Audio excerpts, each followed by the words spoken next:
am Patty Rappa here with Crystal Rose from Sensei. We are chatting all about tech here in beautiful Silicon Beach at Cross Campus. Welcome. Thank you. Thanks for having me. Yeah, so exciting the stuff you've been working on. Tell us more. Yeah, so I'm working on a company called Sensei. We're an early stage startup, and I'm really excited. We're pushing forward, working here out of Cross Campus. So my co-founder and I are working on that. Yeah. And so Sensei, tell us more about the company itself and what it does. Sensei is the marketplace for your mind. So one of the things that is really important to me, something I'm really passionate about, is being an entrepreneur. It's in my DNA.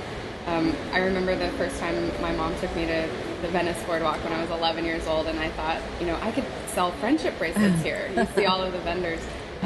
Turns out you need a permit, and I learned a lesson or two, but I did sell them at school, and that was really the first time I realized that I wanted to be selling things on my own. So fast forward to teenage years, I taught myself to code, and then created a web consultancy when I was 16, so I had my first business, and continued on to run an interactive agency, and then fell into the startup world around social media. So really, have been heavily involved ever since. So entrepreneurship is really, really important to me. So what Sensei does, Sensei helps everyone be an entrepreneur. Anyone can monetize through Sensei. So we're part of the sharing economy. It's kind of like how you can rent out your living space on Airbnb, or you could rent your car or even drive your car around for people on Uber. Sensei lets you monetize your most valuable asset, which is your mind. Wow. And so how did you come to this brilliant idea?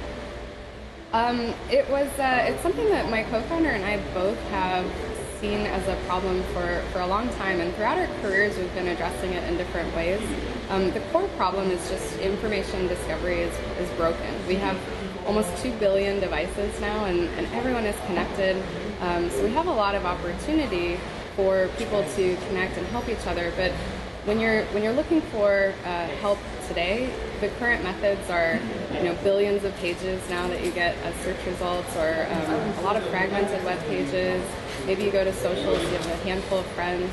But what we're doing is we're letting you connect to anyone. So potentially you could connect to anyone in the world to help them. Interesting. And so it's more of a mentoring type of an approach too. Sort of, but everyone is a sensei. So all of the things whether it's what you do for a living or what you love to do, all of that is valuable. And so we believe that people can help each other just by connecting together. So we think that what you know is more important than who you are. Interesting. And so now you're in startup phase. What are some of the things that you're experiencing in this chapter? So we're in the early stage, and it's really exciting. Everyone who is working really hard with us, and we're going through a lot of different things. I think one of the things that we've seen is immersing ourselves into the community in a way like being members of Cross Campus has been really helpful. We have to wear many hats, as all entrepreneurs do. So we have a lot of different daily tasks, but I think it's really amazing to be in an environment where, if you look around now, everyone here is in the same kind of, awesome journey with you. That's, and it does make a difference, doesn't it, to surround yourself with people that are in that same boat and just feeling the same kind of pressure, same kind of momentum as well. Absolutely.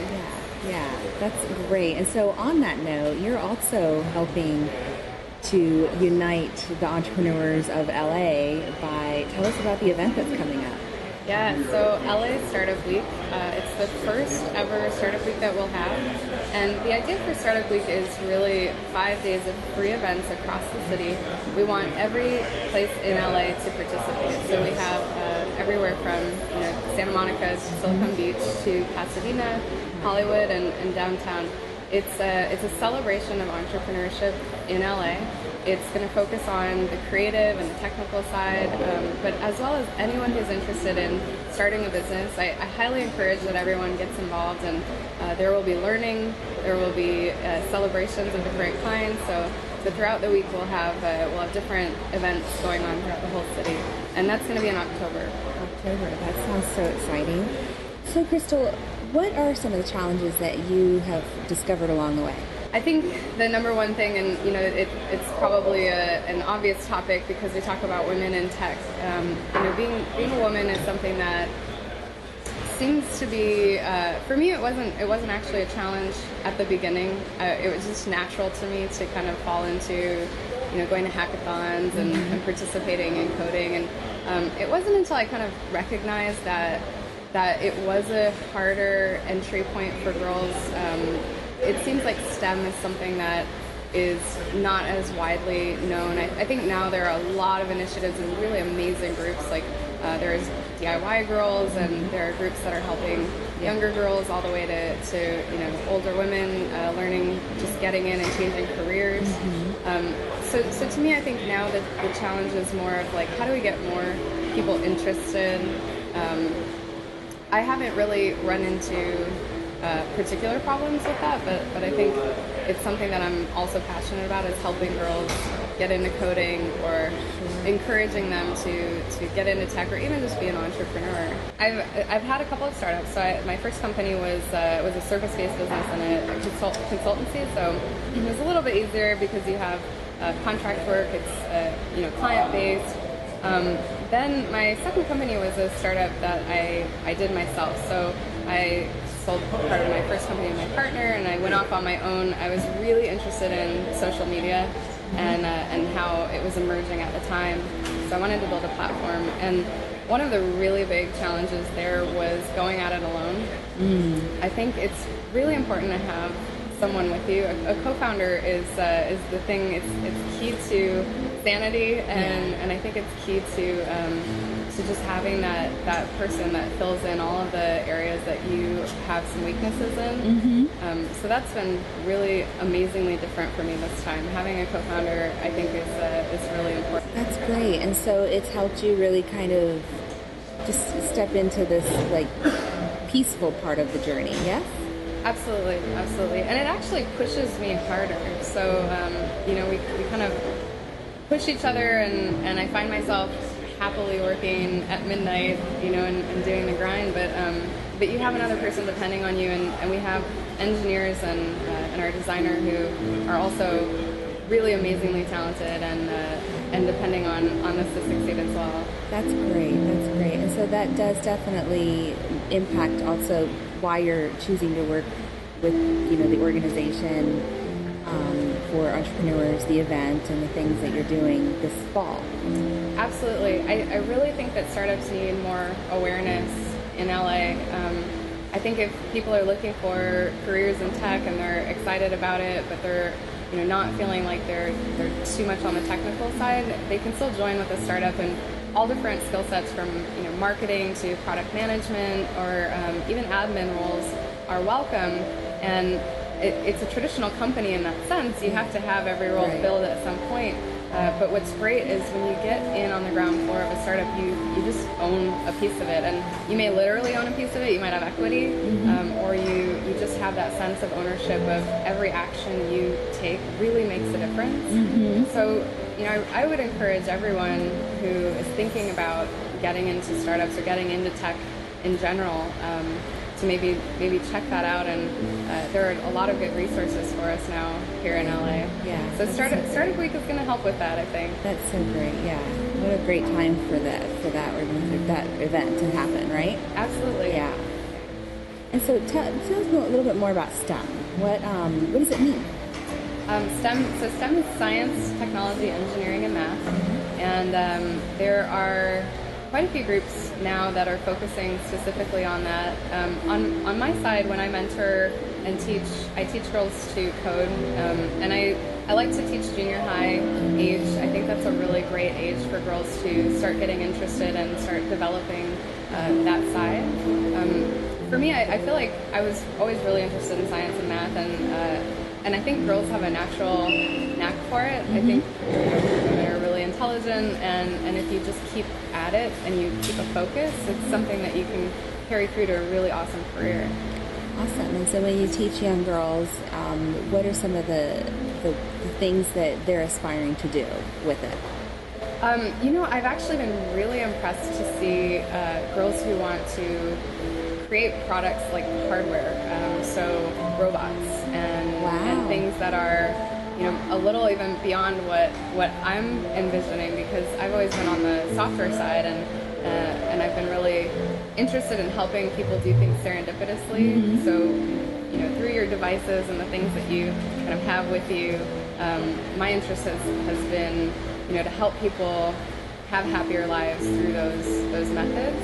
And I've been really interested to see how girls are using Arduinos and all these different pieces of hardware to put together what can essentially be, the next generation of a device that helps us. So something external to you, like a robot of sense.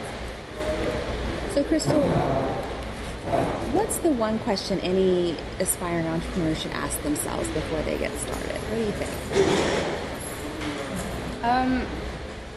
It's a really good question. So the first thing that comes to mind for me is how much of your time can you dedicate to this passion that you have? So usually when someone wants to become an entrepreneur, it's because they have an idea and they want to see that idea come to life. So it becomes your baby, it becomes the thing that you're birthing.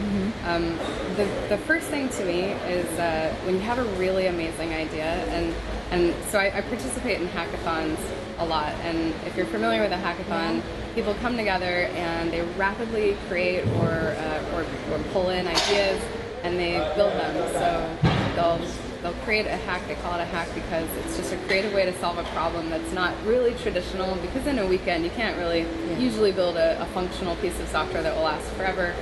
People usually just build something really quickly. They now have hardware hacks. But so participating in those, what I've seen is I get to have this list of 100 ideas and maybe once in a while build something. When people are really interested in becoming an entrepreneur, it seems like that's because they have one spark of an idea or something that they want to build. And so the first thing I think is getting validation. It helps to make sure that you're not the only one that thinks that it's amazing, and usually you'll find the right people who will be interested, but find those people first, find them early, validate your idea. So ask yourself that question, is what I'm doing something people love? And is what I'm doing something I love so much that I could do it every single day? Like, ask yourself that question. If you could be in a room for a week with just this thing that you're working on, would you be happy? Awesome. Great response. Yeah, I totally agree. And can we talk a little bit about funding and what your take is on funding? You probably already know that 4.2% of VC funding goes to, only 4.2% goes to female founders. How do you feel about that? Well, I've seen definitely here, and most recently at Silicon Beach Fest, we've been bringing the women VCs out and bringing them together, and I'm hoping that encourages more funding on the women's side. I wonder what the total number of women founders is that goes along with that percentage, because if it's also a low number of women-founded companies, that would make sense as to why there is a low number of women-funded companies. In terms of fundraising, I think LA we're right at this amazing cusp. So just being here, the differences that I've seen between the Valley and LA, we have amazing diversity. So we have entertainment startups and a lot of things that are now at the intersection of something with technology. So art and media and design are kind of all emerging. We have a lot of opportunities. But what I wonder is, do we have enough investors who are willing to make a high-risk early-stage investment? So I think the take on fundraising is, it's something that you still have to be very broad with. You have to look globally, even though it's preferable to stay locally usually. And for myself, I'm really passionate about being in LA. So I would love to raise only here, but I know that that's not completely possible, you likely want to have more people and more exposure. Sure. But I think, hopefully for women, there are other funds that are looking specifically towards women-founded companies. Very cool. Yeah, and it does make a difference that women do need to really kind of step up into that, greatness too, and go after the funding and go after those numbers are important to really build. Absolutely. And we have some organizations, actually, Girls Raising is now here. I just saw a meetup that was happening with them a couple of days ago. Great. So I think that we are getting more happening. My recommendation would be, for anyone fundraising, just go and get involved with these groups and pitch when they give you the opportunity to pitch, even if it's for feedback, because it's always really helpful. That's great. Yeah, that's true. That's very, very helpful. Okay, and then what would you say is the most exciting thing that's happened in the tech scene here in Santa Monica? It is getting more exciting every day. So I recently was really impressed with the events that we were having here. So I think Silicon Beach Fest did an excellent job. The event that happened at the end, the Media Temple party, Joe, who's a producer here at JMB Events, threw that party, and it was unbelievably amazing how the community came out in such a good way. And even to just see this space in general, I just think it's great because I go from my desk to an event and there's a Tesla in my office basically, and the designer standing up on stage. What I've been seeing is that we're pulling out the best and the brightest of our creative community, of our technology community. So I think that every day we're getting closer and closer to showing that we really have a tremendous amount of talent here. And I'm happy to see that the community is coming together to, form new companies or even just make the ones we have amazing. As well as the exits that we've had have been unbelievably big. It's in the recent months and even last year, I think we had over $1 billion. So Santa Monica is definitely growing, emerging. It's exciting, yeah. It's really fun when you can walk down Venice Boardwalk too, and you see, what was the old Snapchat house, which is now, I think, Mobley. Yeah. So just seeing that the startups are having such a presence that they're taking iconic architecture and structures. It's really exciting. We really do have a little tech town here. It is, yeah. It's fabulous. It just kind of makes you proud to live here too and work here in this space. Yeah. Absolutely. And I think that just being surrounded with all of the different creative minds has been really, really inspiring. It's making the hustle feel really good. It does. Yeah, absolutely.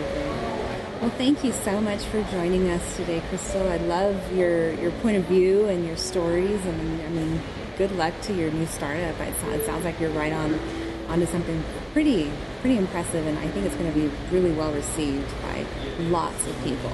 Thank you so much. We're really excited, and I would love to have the community join our beta too. So we're launching our beta very soon, and the website is sensay.it, so anyone can sign up there and join in and check in what they know and potentially earn from it. I'm Rappa here in Silicon Beach, cross campus with Crystal Rose, Sensei. Thanks so much for joining us. Thanks, Patty.